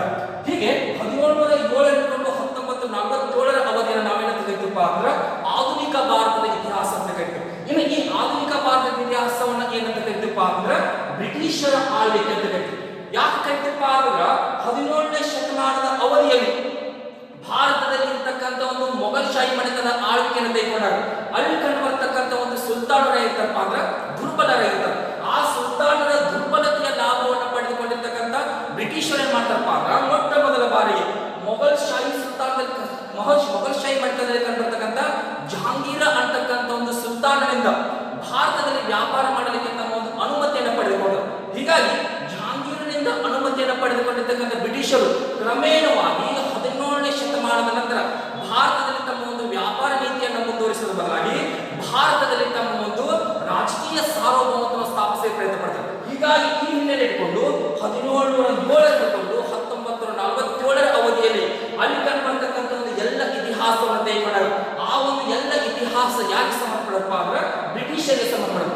ಇನ್ನು ಈ ಅವಧಿಯಲ್ಲಿ ಕಂಡು ಬರ್ತಕ್ಕಂಥ ಈ ಬ್ರಿಟಿಷರ ವಿಷಯ ಇತಿಹಾಸವನ್ನು ಅಧ್ಯಯನ ಮಾಡ್ತಕ್ಕಂಥ ಸಂದರ್ಭದಲ್ಲಿ ಅಲ್ಲಿ ಕಂಡು ಬರ್ತಕ್ಕಂಥ ಬ್ರಿಟಿಷ್ ವ್ಯಕ್ತಿಗಳನ್ನ ನಾವೇನ್ ಮಾಡ್ತಪ್ಪ ಅಂದ್ರೆ 3 ಹೆಸರನ್ನ ತೆಗೆದು ಆ 3 ಹೆಸರುಗಳಪ್ಪ ಅಂದ್ರೆ ಆರಂಭಿಕವಾಗಿ ಕಂಡು ಬರ್ತಕ್ಕಂಥ ಬ್ರಿಟಿಷ್ ಅಧಿಕಾರಿಗಳನ್ನ ಗವರ್ನರ್ಗಳಂತ ಕರಿತು, ಗವರ್ನರ್ಗಳ ನಂತರ ಕಂಡು ಬರ್ತಕ್ಕಂಥ ಅಧಿಕಾರಿಗಳನ್ನ ಗವರ್ನರ್ ಜನರಲ್ ಅಂತ ಕರಿತು, ಗವರ್ನರ್ ಜನರಲ್ ನಂತರ ಕಂಡು ಬರ್ತಕ್ಕಂಥ ಅಧಿಕಾರಿಗಳನ್ನ ವೈಸ್ರಾಯ್ಗಳಂತ ಕರಿತು. ಹೀಗೆ ಇಷ್ಟೇ ಒಟ್ಟಾರೆಯಾಗಿ ಈ ಒಂದು ಅವಧಿ ಏನಪ್ಪ ಅಂದ್ರೆ ಈ ರೀತಿಯಾಗಿರ್ತಕ್ಕಂಥ ವ್ಯಕ್ತಿಗಳು ಕಂಡು ಬರ್ತಾರೆ. ಹೀಗೆ ಇಷ್ಟೆಲ್ಲ ಒಂದು ಪ್ರಮುಖ ಕಾಲಘಟ್ಟಗಳನ್ನ ಒಳಗೊಂಡಿರ್ತಕ್ಕಂಥ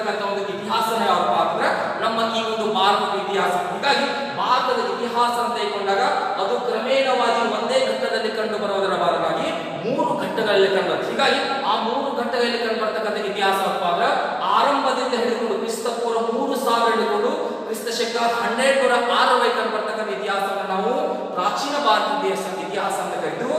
ಅದರ ಜೊತೆಗೆ ಆ ಪ್ರಾಚೀನ ಭಾರತ ಇತಿಹಾಸವನ್ನು ನಾವು ಹಿಂದೂಗಳ ಆಳ್ವಿಕೆ ಅಂತ ಕರಿತೀವಿ. ಹಿಂದೂಗಳ ಆಳ್ವಿಕೆ ಅಂತ ಯಾಕೆ ಕರಿತೀವಪ್ಪ ಅಂದ್ರೆ ಅಲ್ಲಿ ಕಂಡು ಬರ್ತಕ್ಕಂಥ ಎಲ್ಲ ರಾಜಮನೆತನಗಳು ಯಾವ ಧರ್ಮಕ್ಕೆ ಸಂಬಂಧಪಟ್ಟಿದ್ದಪ್ಪ ಅಂದ್ರೆ ಹಿಂದೂ ಧರ್ಮಕ್ಕೆ ಸಂಬಂಧಪಟ್ಟಿರ್ತಕ್ಕಂಥ ಒಂದು ಮನೆತನಗಳು. ಉದಾಹರಣೆಗೆ ಪ್ರಾಚೀನ ಭಾರತದ ಅವಧಿಯಲ್ಲಿ ಕಂಡು ಬರ್ತಕ್ಕಂಥ ಮುಖ್ಯ ಮನೆತನಗಳು ಯಾವಪ್ಪ ಅಂದ್ರೆ ಆರಂಭಿಕವಾಗಿ ಕಂಡು ಬರ್ತಕ್ಕಂಥ ಒಂದು ಸಾಮ್ರಾಜ್ಯ ಮೌರ್ಯ ಸಾಮ್ರಾಜ್ಯ ಆಗಿರ್ಬೋದು. ಮೌರ್ಯ ಸಾಮ್ರಾಜ್ಯದ ನಂತರ ಕಂಡು ಬರ್ತಕ್ಕಂಥ ಶುಂಗ ಮನೆತನ ಆಗಿರ್ಬೋದು. ಶುಂಗ ಮನೆತನ ನಂತರ ಕಂಡು ಬರ್ತಕ್ಕಂಥ ಕಣ್ವ ಮನೆತನ ಆಗಿರ್ಬೋದು. ಕಣ್ವ ಮನೆತನ ನಂತರ ಕಂಡು ಬರ್ತಕ್ಕಂಥ ಶಾತವಾಹನ ಆಗಿರ್ಬೋದು, ಕುಶಾಣರಾಗಿರ್ಬೋದು, ಗುಪ್ತರಾಗಿರ್ಬೋದು, ಕದಂಬರಾಗಿರ್ಬೋದು, ವರ್ಧನರಾಗಿರ್ಬೋದು, ಗಂಗರಾಗಿರ್ಬೋದು, ಬನವಾಸಿಯ ಕದಂಬರಾಗಿರ್ಬೋದು, ತಲಕಾಡಿನ ಗಂಗರಾಗಿರ್ಬೋದು, ಬದಾಮಿಯ ಚಾಲುಕ್ಯರಾಗಿರ್ಬೋದು, ಮಾಂಡ್ಯಕೇಟದ ರಾಷ್ಟ್ರಕೂಟರಾಗಿರ್ಬೋದು, ಕಲ್ಯಾಣದ ಚಾಲುಕ್ಯರಾಗಿರ್ಬೋದು, ದ್ವಾರ ಸಮುದ್ರದ ಹೊಯ್ಸಳರಾಗಿರ್ಬೋದು. ಹೀಗೆ ಈ ಎಲ್ಲ ರಾಜಮನೆತನಗಳ ವ್ಯಕ್ತಿಗಳು ಯಾವ ಧರ್ಮಕ್ಕೆ ಸಂಬಂಧಪಟ್ಟಿರ್ತಾರೆ ಅಂದ್ರೆ ಹಿಂದೂ ಧರ್ಮಕ್ಕೆ ಸಂಬಂಧಪಟ್ಟಿರ್ತಾರೆ. ಹೀಗಾಗಿ ಈ ಹಿಂದೂ ಧರ್ಮಕ್ಕೆ ಸಂಬಂಧಪಟ್ಟಂತ ಈ ಎಲ್ಲ ರಾಜರ ಆಳ್ವಿಕೆ ಕಂಡು ಬರ್ತಕ್ಕಂಥ ಒಂದು ಅವಧಿ ಯಾವಪ್ಪ ಅಂದ್ರೆ ಪ್ರಾಚೀನ ಭಾರತದ ಇತಿಹಾಸ. ಇನ್ನು ಈ ಪ್ರಾಚೀನ ಭಾರತ ಇತಿಹಾಸ ನಂತರ ಕಂಡು ಬರ್ತಕ್ಕಂಥ ಎರಡನೇ ಒಂದು ಘಟ್ಟ ಅಂತ ತೆಗೆದುಕೊಂಡಾಗ 1206 ಹಿಡಿದುಕೊಂಡು 1707 ಅವಧಿಯಲ್ಲಿ ಕಂಡು ಬರ್ತಕ್ಕಂಥ ಒಂದು ಇತಿಹಾಸ. ಆ ಒಂದು ಇತಿಹಾಸವನ್ನು ನಾವೇನಂತ ಕರಿತೀವಿ ಅಂದ್ರೆ ಮಧ್ಯಯುಗೀನ ಭಾರತದ ಇತಿಹಾಸ ಅಥವಾ ಮುಸ್ಲಿಮರ ಆಳ್ವಿಕೆ ಅಂತ ಕರಿತೀವಿ. ಮುಸ್ಲಿಮರ ಆಳ್ವಿಕೆ ಅಂತ ಯಾಕೆ ಕರಿತೀವಿ ಅಂದ್ರೆ ಈ ಒಂದು ಅವಧಿಯಲ್ಲಿ ಮುಖ್ಯವಾಗಿ 4 ಮನೆತನಗಳು ಕಂಡು ಬರ್ತವು. ಆ 4 ಮನೆತನ ಪೈಕಿ 3 ಮನೆತನಗಳು ಇಸ್ಲಾಂ ಧರ್ಮಕ್ಕೆ ಸಂಬಂಧಪಟ್ಟಿದ್ರ, ಒಂದು ಮನೆತನ ಹಿಂದೂ ಧರ್ಮಕ್ಕೆ ಸಂಬಂಧಪಟ್ಟಿರ್ತಕ್ಕಂಥ ಒಂದು ಮನೆತನ. ಇನ್ನು ಆ ಇಸ್ಲಾಂ ಧರ್ಮಕ್ಕೆ ಸಂಬಂಧಪಟ್ಟಿರ್ತಕ್ಕಂಥ 3 ಮನೆತನಗಳು ಯಾವಪ್ಪ ಅಂದ್ರೆ ಒಂದು 1206 ಹಿಡಿದುಕೊಂಡು 1526 ಅವಧಿಯಲ್ಲಿ ಕಂಡು ಬರ್ತಕ್ಕಂಥ ದೆಹಲಿಯ ಸುಲ್ತಾನ ಮನೆತನ. ಒಟ್ಟು ಈ ಒಂದು ಮನೆತನದಲ್ಲಿ 32 ಜನ ಸುಲ್ತಾನರು ಆಳ್ವಿಕೆ ಮಾಡಿದ್ರು. ಅದರಲ್ಲಿ ಒಬ್ಬಳು ಮಹಿಳೆ, ರಷ್ಯಾ ಸುಲ್ತಾನ್ ಅಂತಕ್ಕಂಥ ಮಹಿಳೆ. ಹೀಗೆ ಈಕೆಯನ್ನು ಹಿಡಿದುಕೊಂಡು ಒಟ್ಟು 37 ಜನ ಸುಲ್ತಾನರು ದೆಹಲಿ ಸುಲ್ತಾನ್ ಮನೆತನದಲ್ಲಿ ಆಳ್ವಿಕೆ ಮಾಡಿದ್ರೆ ಕೊನೆಗೆ 1526ರಲ್ಲಿ ಬಾಬರ್ ಅಂತಕ್ಕಂಥ ವ್ಯಕ್ತಿ ಏನ್ ಮಾಡ್ತಾರಪ್ಪ ಅಂದ್ರೆ ಇಬ್ರಾಹಿಂ ಲೋಧಿಯನ್ನ ಮೊದಲನೇ ಪಾಣಿಪತ್ ಕದನದಲ್ಲಿ ಸೋಲಿಸೋದ್ರ ಮುಖಾಂತರ 1206ರಲ್ಲಿ ಸ್ಥಾಪನೆಗೊಂಡಿರ್ತಕ್ಕಂಥ ದೆಹಲಿ ಸುಲ್ತಾನ್ ಮನೆತನವನ್ನ ನಾಶ ಮಾಡಿ 1526ರಲ್ಲಿ ತನ್ನದೇ ಆಗಿರ್ತಕ್ಕಂಥ ಒಂದು ಸ್ವತಂತ್ರ ಮನೆತನ ಸ್ಥಾಪನೆ ಮಾಡ್ತಾರೋ. ಆ ಒಂದು ಸ್ವತಂತ್ರ ಮನೆತನ ಯಾವಪ್ಪ ಅಂದ್ರೆ ಮೊಘಲ್ ಶಾಹಿ ಮನೆತನ. ಹೀಗೆ ಈ ಒಂದು ಮೊಘಲ್ ಶಾಹಿ ಮನೆತನ ತೆಗೆದುಕೊಂಡಾಗ 1526 1857ರವರೆಗೆ. ಈಗ ಈ ಅವಧಿಯಲ್ಲಿ ಕಂಡು ಬರ್ತಕ್ಕಂಥ ಒಂದು ಇತಿಹಾಸ ಸಂಪೂರ್ಣವಾಗಿ ಹಾಗೂ ಅತ್ಯಂತ ಪ್ರಮುಖವಾಗಿ ಕಂಡು ಬರ್ತಕ್ಕಂಥ ಘಟ್ಟ ಕೇವಲ 1707ರವರೆಗೆ ಮಾತ್ರ. ಕಾರಣ ಅಂದ್ರೆ 1526 1707ರವರೆಗೆ ಮುಖ್ಯವಾಗಿ 6 ಜನ ಐತಿಹಾಸಿಕ ವ್ಯಕ್ತಿಗಳು ಆಳ್ವಿಕೆ ಮಾಡ್ತಾರೆ. ಮೊದಲನೇದಾಗಿ ಬಾಬರ್ ಅಂತಕ್ಕಂಥ ವ್ಯಕ್ತಿ, ಬಾಬರ್ ನಂತರ ಹುಮಾಯೂನ್ ಅಂತಕ್ಕಂಥ ವ್ಯಕ್ತಿ, ಹುಮಾಯೂನ್ ನಂತರ ಅಕ್ಬರ್ ಅಂತಕ್ಕಂಥ ವ್ಯಕ್ತಿ, ಅಕ್ಬರ್ ನಂತರ ಜಹಾಂಗೀರ್ ಅಂತಕ್ಕಂಥ ವ್ಯಕ್ತಿ, ಜಹಾಂಗೀರ್ ನಂತರ ಶಹಜಾನ್ ಅಂತಕ್ಕಂಥ ವ್ಯಕ್ತಿ, ಶಹಜಾನ್ ನಂತರ ಔರಂಗಜೇಬ ಅಂತಕ್ಕಂಥ ವ್ಯಕ್ತಿ. ಹೀಗೆ ಈ 6 ಜನ ಸುಲ್ತಾನರು ಮಾತ್ರ ಏನಾಗಪ್ಪ ಅಂದ್ರೆ ಪ್ರಮುಖ ಐತಿಹಾಸಿಕ ವ್ಯಕ್ತಿಗಳಾಗಿ ಬರ್ತಾರೆ. ಹೀಗೆ ಮೊಘಲ್ ಶಾಹಿ ಮನೆತನದ ಒಂದು ಆಳ್ವಿಕೆ ಅವಧಿ ತೆಗೆದುಕೊಂಡಾಗ 1526 1707. ಹೀಗೆ ಈ 2 ಮನೆತನ ತೆಗೆದುಕೊಂಡಾಗ ಉತ್ತರ ಭಾರತದಲ್ಲಿ ಕಂಡು ಬರ್ತಕ್ಕಂಥ ಮುಸ್ಲಿಂ ಮನೆತನಗಳು ಇದೇ ಹೊತ್ತಿಗೆ ನಮ್ಮ ದಕ್ಷಿಣ ಭಾರತದಲ್ಲಿ ಅದು ಪ್ರಮುಖವಾಗಿ ನಮ್ಮ ಕರ್ನಾಟಕ ರಾಜ್ಯದಲ್ಲಿ ಒಂದು ಮುಸ್ಲಿಂ ಮನೆತನ, ಒಂದು ಹಿಂದೂ ಮನೆತನ ಸ್ಥಾಪನೆ ಇರುತ್ತೆ. ಆ ಒಂದು ಹಿಂದೂ ಮನೆತನ ತೆಗೆದುಕೊಂಡಾಗ 1336ರಲ್ಲಿ ಸಂಗಂ ಸಹೋದರರಿಂದ ಸ್ಥಾಪನೆಗೊಂಡಿರ್ತಕ್ಕಂಥ ವಿಜಯನಗರ ಸಾಮ್ರಾಜ್ಯ. ಹೀಗಾಗಿ ಈ ಒಂದು ವಿಜಯನಗರ ಸಾಮ್ರಾಜ್ಯ 1336 1646ರವರೆಗೆ ಆಳ್ವಿಕೆ ಮಾಡುತ್ತೆ. ಇನ್ನು ಈ ವಿಜಯನಗರ ಸಾಮ್ರಾಜ್ಯದ ಸ್ಥಾಪನೆ ಆದಂತ ಸಂದರ್ಭದಲ್ಲಿ ನಮ್ಮ ಕರ್ನಾಟಕದಲ್ಲಿ ಸ್ಥಾಪನೆಗೊಂಡಿರ್ತಕ್ಕಂಥ ಮತ್ತೊಂದು ಮುಸ್ಲಿಂ ಮನೆತನ ಯಾವಪ್ಪ ಅಂದ್ರೆ ಅದೇ ಅಲ್ಲಾವುದ್ದೀನ್ ಹಸನ್ ಗಂಗು ಬಹಮನ್ ಶಾಹರ ಸ್ಥಾಪನೆಗೊಂಡಿರ್ತಕ್ಕಂಥ ಬಹಮನಿಯ ಸಾಮ್ರಾಜ್ಯ ಅಂತಕ್ಕಂಥ ಒಂದು ಮನೆತನ. ಹೀಗೆ ಈ ಒಂದು ಬಹಮನಿ ಸಾಮ್ರಾಜ್ಯ ಕಂಡು ಬರ್ತಕ್ಕಂಥ ಒಂದು ಕಾಲಾವಧಿ ಯಾವಪ್ಪ ಅಂದ್ರೆ 1347 ಹಿಡಿದುಕೊಂಡು 1686. ಹೀಗೆ ಈ ಅವಧಿಯಲ್ಲಿ ಈ ಒಂದು ಬಹಮನಿ ಸಾಮ್ರಾಜ್ಯ ಆಳ್ವಿಕೆ ಮಾಡುತ್ತೆ. ಹೀಗೆ ಒಟ್ಟಾರೆಯಾಗಿ 1206 ಹಿಡಿದುಕೊಂಡು 1707ರ ಅವಧಿ ಇತಿಹಾಸವನ್ನು ನಾವು ಏನು ಕರಿತೀವಪ್ಪ ಅಂದ್ರೆ ಮಧ್ಯಯುಗೀನ ಭಾರತದ ಇತಿಹಾಸ ಅಥವಾ ಮುಸ್ಲಿಮರ ಆಳ್ವಿಕೆ ಅಂತ ಕರಿತೀವಿ. ಇದಾದ ಬಳಿಕ ನಾವು ಅಧ್ಯಯನ ಮಾಡ್ತಕ್ಕಂಥ ಕೊನೆಯ ಒಂದು ಇತಿಹಾಸದ ಘಟ್ಟ ಯಾವಪ್ಪ ಅಂದ್ರೆ 1707ರಿಂದ ಹಿಡಿದುಕೊಂಡು 1947ರ ಅವಧಿಯಲ್ಲಿ ಕಂಡು ಬರ್ತಕ್ಕಂಥ ಒಂದು ಇತಿಹಾಸ. ಆ ಒಂದು ಇತಿಹಾಸವನ್ನು ನಾವೇನಂತ ಕರಿತೀವಪ್ಪ ಅಂದ್ರೆ ಆಧುನಿಕ ಭಾರತದ ಇತಿಹಾಸ ಅಂತ ಕರಿತೀವಿ. ಆಧುನಿಕ ಭಾರತದ ಇತಿಹಾಸ ಅಥವಾ ಬ್ರಿಟಿಷರ ಆಳ್ವಿಕೆ ಅಂತ ಕರಿತೀವಿ. ಇನ್ನು ಈ ಆಧುನಿಕ ಭಾರತ ಇತಿಹಾಸದ ಅವಧಿಯಲ್ಲಿ ನಾವು ಚರ್ಚೆ ಮಾಡತಕ್ಕಂತ ಮುಖ್ಯ ವಿಷಯಗಳು ಯಾವಪ್ಪ ಅಂದ್ರೆ ಆರಂಭಿಕವಾಗಿ ಭಾರತಕ್ಕೆ ವ್ಯಾಪಾರ ಮಾಡಲು ಬಂದಿರತಕ್ಕಂತ ಬ್ರಿಟಿಷರು ಕ್ರಮೇಣವಾಗಿ ಭಾರತದಲ್ಲಿ ತಮ್ಮ ಒಂದು ಸಾರ್ವಭೌಮತೆಯನ್ನು ಸ್ಥಾಪಿಸಲಿಕ್ಕೆ ಪ್ರಯತ್ನ ಪಡ್ತಾರೆ. ಹೀಗಾಗಿ ಆ ಸಂದರ್ಭದಲ್ಲಿ ಹಲವಾರು ರೀತಿಯಾಗಿರ್ತಕ್ಕಂಥ ಒಂದು ಯುದ್ಧಗಳು ಕಂಡುಬರ್ತವೆ. ಉದಾಹರಣೆಗೆ ಅಲ್ಲಿ ನಾವು ಚರ್ಚೆ ಮಾಡ್ತಕ್ಕಂಥ ಒಂದು ಪ್ರಮುಖ ಯುದ್ಧಗಳು ಯಾವಪ್ಪ ಅಂದ್ರೆ 1746 ಹಿಡಿದುಕೊಂಡು 1763ರವರೆಗೆ ಕಂಡುಬರ್ತಕ್ಕಂಥ Anglo French wars, Anglo French ಯುದ್ಧಗಳಾಗಿರ್ಬೋದು ಅಥವಾ ಕಾರ್ನೆಟಿಕ್ ಯುದ್ಧಗಳಾಗಿರ್ಬೋದು. ಅದಾದ ಬಳಿಕ ನಾವು ಚರ್ಚೆ ಮಾಡ್ತಕ್ಕಂಥ ಪ್ರಮುಖ ಯುದ್ಧಗಳು ಯಾವಪ್ಪ ಅಂದ್ರೆ 1767 ಹಿಡಿದುಕೊಂಡು 1799ರವರೆಗೆ ಕಂಡುಬರ್ತಕ್ಕಂಥ ಆಂಗ್ಲೋ ಮೈಸೂರು ಯುದ್ಧಗಳಾಗಿರ್ಬೋದು. ಅದಾದ ಬಳಿಕ ನಾವು ಚರ್ಚೆ ಮಾಡ್ತಕ್ಕಂಥ ಪ್ರಮುಖ ಯುದ್ಧಗಳು ಯಾವಪ್ಪ ಅಂದ್ರೆ 1775 ಹಿಡಿದುಕೊಂಡು 1818ರವರೆಗೆ ಕಂಡುಬರ್ತಕ್ಕಂಥ ಆಂಗ್ಲೋ ಮರಾಠ ಯುದ್ಧ ಆಗಿರ್ಬೋದು. ಹೀಗೆ ಈ ಪ್ರಮುಖ ಯುದ್ಧಗಳ ಜೊತೆಗೆ ಭಾರತದಲ್ಲಿ ಬ್ರಿಟಿಷರು ತಮ್ಮ ಒಂದು ಸಾರ್ವಭೌಮತ್ವವನ್ನು ಸ್ಥಾಪಿಸಲಿಕ್ಕೆ ಪ್ರಮುಖ ತಳಹದಿಯಾಗಿ ಕೊಟ್ಟಿರ್ತಕ್ಕಂಥ ಒಂದು ಪ್ರಮುಖ ಯುದ್ಧ ಅದೇ 1757ರ ಪ್ಲಾಸಿ ಕದನ ಆಗಿರ್ಬೋದು. ಅದಾದ ಬಳಿಕ ಕಂಡು ಬರ್ತಕ್ಕಂಥ 1764ರ ಬಕ್ಸಾರ್ ಕದನ ಆಗಿರ್ಬೋದು. ಹೀಗೆ ಇಷ್ಟೆಲ್ಲ ಯುದ್ಧಗಳನ್ನ ಏನ್ ಮಾಡ್ತೀವಿ ಅಂದ್ರೆ ಆರಂಭಿಕವಾಗಿ ನಾವು ಆಧುನಿಕ ಭಾರತದ ಇತಿಹಾಸವನ್ನು ಅಧ್ಯಯನ ಮಾಡತಕ್ಕಂಥ ಸಂದರ್ಭದಲ್ಲಿ ಚರ್ಚೆಯನ್ನು ಕೈಗೊಳ್ತೀವಿ. ಇನ್ನು ಇದರ ಜೊತೆಗೆ ಈ ಆಧುನಿಕ ಭಾರತ ಇತಿಹಾಸವನ್ನ ಮುಂದುವರಿದ ಭಾಗದಲ್ಲಿ ನಾವು ಚರ್ಚೆ ಮಾಡ್ತಕ್ಕಂಥ ಒಂದು ವಿಷಯಗಳು ಯಾವಪ್ಪ ಅಂದ್ರೆ 1857ರ ಸಿಪಾಯಿ ದಂಗೆ ಆಗಿರ್ಬೋದು. ಅದಾದ ಬಳಿಕ ಭಾರತದ ಆರ್ಥಿಕತೆ ಮತ್ತು ಶಿಕ್ಷಣ ಮೇಲೆ ಬ್ರಿಟಿಷ್ ಆಡಳಿತದ ಪ್ರಭಾವ. ಉದಾಹರಣೆಗೆ ಬ್ರಿಟಿಷರು ಜಾರಿಗೆ ತಂದಿರತಕ್ಕಂಥ ಪ್ರಮುಖ ಭೂ ಕಂದಾಯ ಪದ್ಧತಿಗಳಾಗಿರ್ಬೋದು. ಅಲ್ಲಿ ಕಂಡುಬರ್ತಕ್ಕಂಥ ಮುಖ್ಯ ಭೂ ಕಂದಾಯ ಪದ್ಧತಿಗಳಾದಾಗ ಒಂದು 1793ರ ಶಾಶ್ವತ ಭೂ ಕಂದಾಯ ಪದ್ಧತಿ ಆಗಿರ್ಬೋದು, 1820ರ ರೈತವಾರಿ ಪದ್ಧತಿ ಆಗಿರ್ಬೋದು, 1833ರ ಮಹಲ್ವಾರಿ ಪದ್ಧತಿಗಳಾಗಿರ್ಬೋದು. ಅದರ ಜೊತೆ ದಾದಾಬಾಯಿ ನವರೋಜ್ ಅವರು ಮಂಡಿಸಿರ್ತಕ್ಕಂಥ ಸಂಪತ್ತಿನ ಸೋರಿಕೆ ಸಿದ್ಧಾಂತ. ಹೀಗೆ ಈ ಒಂದು ವಿಷಯಗಳನ್ನ ಏನ್ ಮಾಡ್ತೀವಿ ಅಂದ್ರೆ ಆಧುನಿಕ ಭಾರತ ಇತಿಹಾಸದ ಅವಧಿಯನ್ನು ಚರ್ಚೆ ಮಾಡಿತು. ಇದರ ಜೊತೆಗೆ ಭಾರತದ ಶಿಕ್ಷಣದ ಮೇಲೆ ಬ್ರಿಟಿಷ್ ಆಡಳಿತದ ಪ್ರಭಾವ ತೆಗೆದುಕೊಂಡಾಗ ಅಲ್ಲಿ ನಾವು ಏನ್ ಮಾಡ್ತೀವಿ ಅಂದ್ರೆ ಭಾರತದಲ್ಲಿ ಬ್ರಿಟಿಷರು ಇಂಗ್ಲಿಷ್ ಶಿಕ್ಷಣವನ್ನ ಜಾರಿಗೆ ತರುವ ಸಲುವಾಗಿ ಅವರು ಜಾರಿಗೆ ತಂದಿರತಕ್ಕಂಥ ಪ್ರಮುಖ ಕಾಯ್ದೆಗಳು ಅಥವಾ ಪ್ರಮುಖವಾಗಿರ್ತಕ್ಕಂಥ ಅಡಿಗಳಂತ ಹೇಳ್ಬೋದು. ಹೀಗಾಗಿ ಅಲ್ಲಿ ಕಂಡುಬರ್ತಕ್ಕಂಥ ಎರಡು ಪ್ರಮುಖ ಕಾಯ್ದೆಗಳಪ್ಪ ಅಂದ್ರೆ ಒಂದು 1835ರ ಮೆಕಾಲೆ ವರದಿ ಆಗಿರ್ಬೋದು, ಎರಡು 1854ರ ಚಾರ್ಲ್ಸ್ ವುಡ್ಡನ ವರದಿ ಆಗಿರ್ಬೋದು. ಹೀಗೆ ಮೆಕಾಲೆ ವರದಿ ಮತ್ತು ವುಡ್ಡನ ವರದಿಯ ಆಧಾರದ ಮೇಲೆ ಭಾರತದಲ್ಲಿ ಮೊಟ್ಟ ಮೊದಲ ಬಾರಿಗೆ ಏನಾಗತ್ತಪ್ಪ ಅಂದ್ರೆ ಇಂಗ್ಲಿಷ್ ಶಿಕ್ಷಣ ಪದ್ಧತಿ ಜಾರಿ ಬರುತ್ತೆ. ಹೀಗೆ ಈ ವಿಷಯಗಳನ್ನು ಸಹ ನಾವೇನ್ ಮಾಡ್ತಪ್ಪ ಅಂದ್ರೆ ಆಧುನಿಕ ಭಾರತ ಇತಿಹಾಸವನ್ನು ಅಧ್ಯಯನ ಮಾಡ್ತಕ್ಕಂಥ ಸಂದರ್ಭದಲ್ಲಿ ಚರ್ಚೆಯನ್ನು ಕೈಗೊಳ್ತೀವಿ. ಇದರ ಜೊತೆಗೇನೆ ನಾವು ಚರ್ಚೆ ಮಾಡ್ತಕ್ಕಂಥ ಮತ್ತೊಂದು ವಿಷಯವಪ್ಪ ಅಂದ್ರೆ ಆಧುನಿಕ ಭಾರತದ ಇತಿಹಾಸವನ್ನು ಅಧ್ಯಯನ ಮಾಡ್ತಕ್ಕಂಥ ಸಂದರ್ಭದಲ್ಲಿ ಅಲ್ಲಿ ಕಂಡುಬರ್ತಕ್ಕಂಥ ಸಾಮಾಜಿಕ ಮತ್ತು ಧಾರ್ಮಿಕ ಸುಧಾರಣಾ ಚಳವಳಿಗಳು. ಉದಾಹರಣೆಗೆ ರಾಜಾರಾಮ್ ಮೋಹನ್ ರಾಯರವರನ್ನ ಚರ್ಚೆ ಮಾಡಬಹುದು. ಅದರ ಜೊತೆಗೆ ದಯಾನಂದ ಸರಸ್ವತಿ ಆಗಿರ್ಬೋದು, ಸ್ವಾಮಿ ವಿವೇಕಾನಂದ ಆಗಿರ್ಬೋದು, ಅನಿಬೆಸೆಂಟ್ ಅವರಾಗಿರ್ಬೋದು, ಸರ್ ಸೈಯದ್ ಅಹಮದ್ ಖಾನ್ ಅವರಾಗಿರ್ಬೋದು. ಹೀಗೆ ಈ ವ್ಯಕ್ತಿಗಳ ಬಗ್ಗೆ ಹಾಗೂ ಈ ವ್ಯಕ್ತಿಗಳಿಂದ ಸ್ಥಾಪನೆಗೊಂಡಿರ್ತಕ್ಕಂಥ ಪ್ರಮುಖ ಸಾಮಾಜಿಕ ಸಂಸ್ಥೆಗಳ ಬಗ್ಗೆ ನಾವೇನ್ ಮಾಡ್ತೀವಿ ಅಂದ್ರೆ ಅಧ್ಯಯನವನ್ನು ಕೈಗೊಳ್ಳುತ್ತೀವಿ.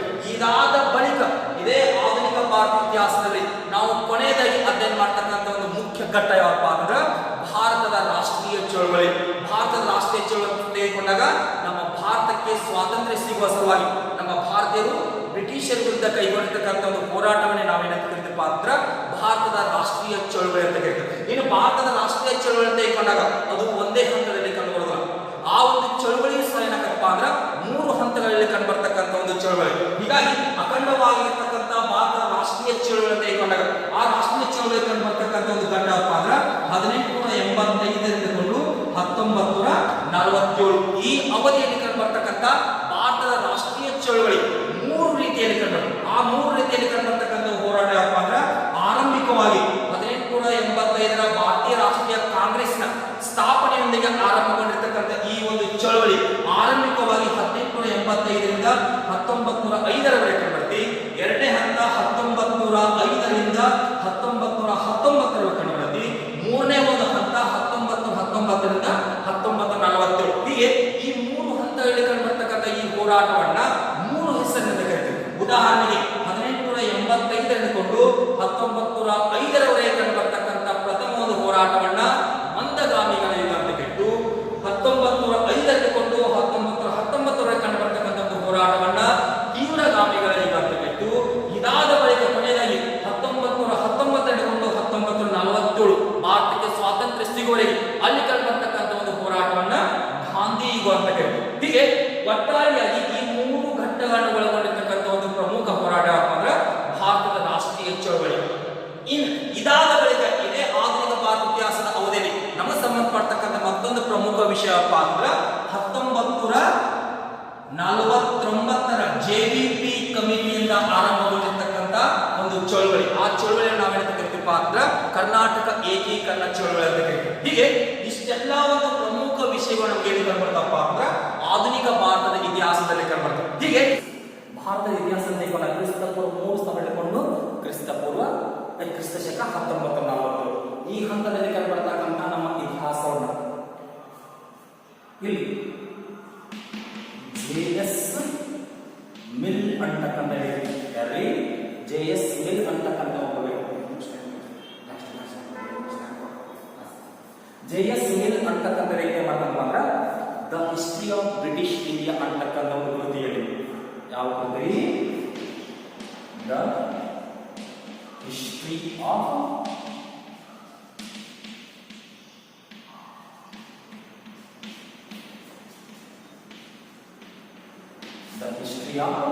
ಬ್ರಿಟಿಷ್ ಇಂಡಿಯಾ ಅಂತಕ್ಕಂಥ ಒಂದು ಕೃತಿಯಲ್ಲಿ ಯಾರಲ್ಲಿ JS ಮಿಲ್ ಅಂತಕ್ಕಂಥ ವ್ಯಕ್ತಿ ಈತ ಈ ಒಂದು ಕೃತಿಯಲ್ಲಿ ಅಖಂಡ ಭಾರತದ ಇತಿಹಾಸವನ್ನ ಕ್ಲಾಸಿಫೈ into 3 types 3 ರೀತಿಯಾಗಿ ವರ್ಗೀಕರಣ ಮಾಡ್ತಾರೆ. ಯಾರ್ರಿ JS ಮಿಲ್ ಯಾವ ಕೃತಿಯಲ್ಲಿ the history of British India ಅಂತಕ್ಕಂಥ ಒಂದು ಕೃತಿಯಲ್ಲಿ. ಹೀಗಾಗಿ ಈ ಒಂದು ಕೃತಿಯ ಆಧಾರದ ಮೇಲೆ ನಮ್ಮ ಇತಿಹಾಸವನ್ನ ಅಧ್ಯಯನ ದೃಷ್ಟಿ ಇಟ್ಕೊಂಡು ಏನ್ ಮಾಡ್ತಾರಪ್ಪ ಅಂದ್ರೆ 3 ರೀತಿಯಲ್ಲಿ ಹಂಚಿಕೆ ಮಾಡ್ತಾರೆ. ಆ 3 ರೀತಿಯಲ್ಲಿ ನಮ್ಮ ಒಂದು ಭಾರತ ಇತಿಹಾಸ ಇರುತ್ತೆ. ಹೀಗಾಗಿ ಆ 3 ರೀತಿಯಲ್ಲಿ ಬರ್ತಕ್ಕಂಥ ಒಂದು ಕಾಲಘಟ್ಟಗಳು ಯಾವ ಅಂದ್ರೆ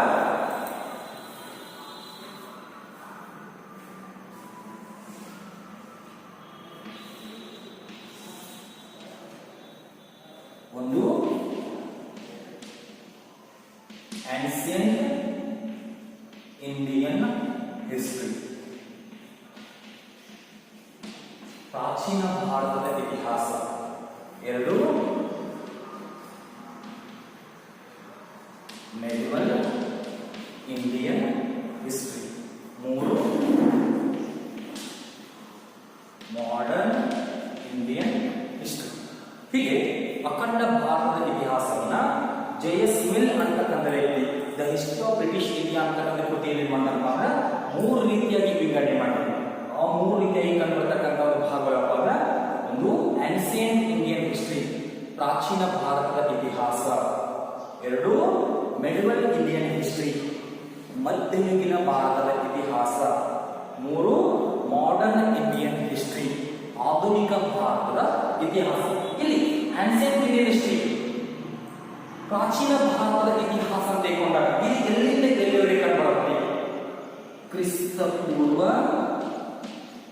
3000 ಹಿಡಿದುಕೊಂಡು ಕ್ರಿಸ್ತ ಶಕ 1206 ಇಲ್ಲಿವರೆಗೆ ಕಂಡುಬರ್ತಕ್ಕಂಥ ಇತಿಹಾಸವನ್ನು ನಾವು ಪ್ರಾಚೀನ ಭಾರತದ ಇತಿಹಾಸ ಅಂತ ಹೇಳ್ತೀವಿ.